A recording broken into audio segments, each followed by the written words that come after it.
زیادہ ایک اور سوال، جب ہماری زندگی میں بہت زیادہ مشکلات آ رہی ہوتی ہیں، شاید اللہ تعالیٰ کی طرف سے نارملی یہ فیلنگ آ جاتی ہے کہ ہم کیوں بار بار فیل ہو رہے ہوتے ہیں، یہ کیوں نہیں آ رہا ہوتا کہ اللہ تعالیٰ ہم سے کوئی اور کام لینا چاہتے ہیں، ہم ری ڈائریکٹ ہو رہے ہوتے ہیں؟ رسول اللہ صلی اللہ علیہ وسلم نے فرمایا سب سے زیادہ مشکلات انبیاء پر آئیں. یہ میں اس لیے مثال دے رہی ہوں، اللہ اور اس کے رسول سے زیادہ سچی بات تو کسی کی نہیں. سب سے زیادہ مشکلات انبیاء پر آئیں، پھر اس کے بعد وہ لوگ جو ان کے بعد والے ہیں، یعنی ان کا مقام انبیاء کے بعد زیادہ ہے، پھر اس کے بعد وہ جو ان کے بعد کے لوگ ہیں، پھر اس کے بعد، یعنی یہ ترتیب ہے.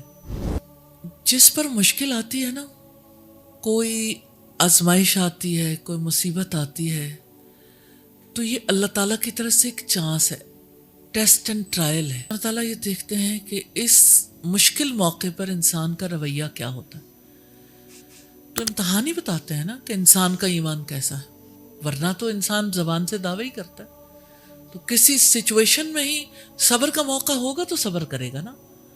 اب کو خوشی کا موقع ہے تو وہ خوشی کا موقع صبر کا موقع تھوڑی ہوتا ہے.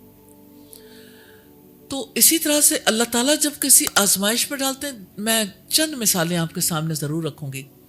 18 سال حضرت ایوب پر آزمائش آئی، سویئر سکن ڈیزیز، چوزے کی طرح ہو گئے تھے، اتنے چھوٹے سے، اور اتنے مال و دولت اللہ سبحانہ تعالیٰ نے عطا کیا تھا، سارا مال چلا گیا،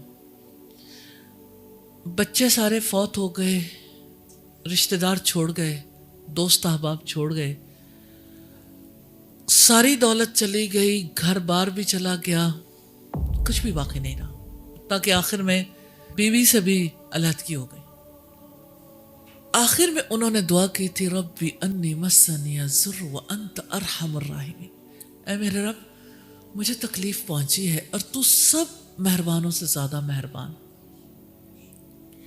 18 ایئرس کے دوران لوگوں کو بڑا مال بھی ملا، بڑی صحت مند زندگی گزار کے لوگ دنیا سے بھی چلے گئے، اور لوگوں کو بڑے مواقع ملے، چانسز ملے. درجہ کس کا اونچا ہے، مقام کس کو اونچا ملا، کمائی کس نے کی.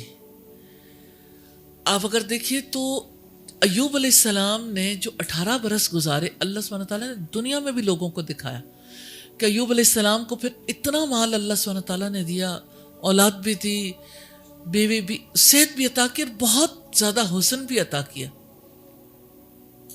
ظاہر سب کچھ سارے جہان نے دیکھا کہ آزمائش میں ایوب علیہ السلام نے جو کمانا تھا وہ کما لیا، اور جو گیا تھا اللہ تعالیٰ نے لوٹا دیا، اس سے بڑھ کر لوٹا دیا.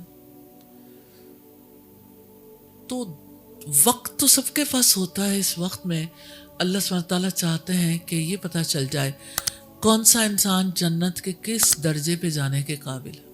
جنت موجود ہے، جہنم موجود ہے، صرف دکھتی نہیں ہے، آنکھیں دیکھ نہیں سکتی، ہم محسوس نہیں کر سکتے 5 سینسز کے ذریعے سے، لیکن وہ گھر ہے، وہ موجود ہے. دیکھیں ہمیں پتہ ہے کہ اچھا دنیا میں ایسی جگہ ہیں اور ایسے جزیرے جہاں پہ لوگ جس کو جنت سمجھ کے جاتے ہیں. تو آپ سوچیے کہ یعنی ہم نے جو چیزیں نہیں دیکھی، لیکن دنیا میں اگر کوئی ہمیں بتائے تو ہمیں یقین آ جاتا ہے، لیکن جنت کے بارے میں پھر بھی ڈاؤٹ ہی میں رہتے ہیں، شیکی. کسی سے کہتے ہیں کچھ نہیں، لیکن اندر وہ یقین، ہالونیس ہوتی ہے، کیونکہ پڑھتے نہیں ہیں جنت کے بارے میں، اس کے دل کے اندر اتنا یقین نہیں اترتا. تو جنت کے اعلیٰ درجات تو انبیاء کے لیے اسی وجہ سے ہیں کہ انبیاء سب سے زیادہ آزمائے گئے. تو یہ جو ٹرائلز ہوتی ہیں نا، یہ فیلئر نہیں ہوتا، یہ کامیابی ہوتی ہے.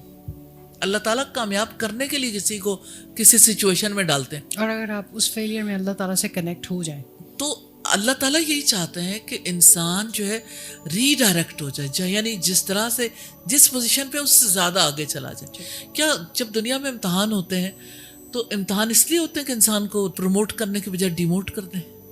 تو امتحان تو اس لیے آتے ہیں تاکہ انسان اور آگے چلا جائے. جس نے MBBS کر لیا اس کے لیے آگے اسپیشلائزیشن کے چانسز ہیں. اب اسپیشلائزیشن کے دوران جتنی تنگی سے یہ جو بچے ہیں گزرتے ہیں، تو نیچرلی انہیں بہت محنت کرنی پڑتی ہے، ہاؤس جاب میں بہت محنت کرنی پڑتی ہے. تو کس وجہ سے کرتے ہیں؟ انہیں پتہ ہے کہ اس کے بعد کیا ہوگا، یقین ہے نا. تو امتحان سے گزارنے کا مقصد فیل کرنا نہیں ہوتا، اونچے درجے پہ لے جانا ہوتا. جزاک اللہ.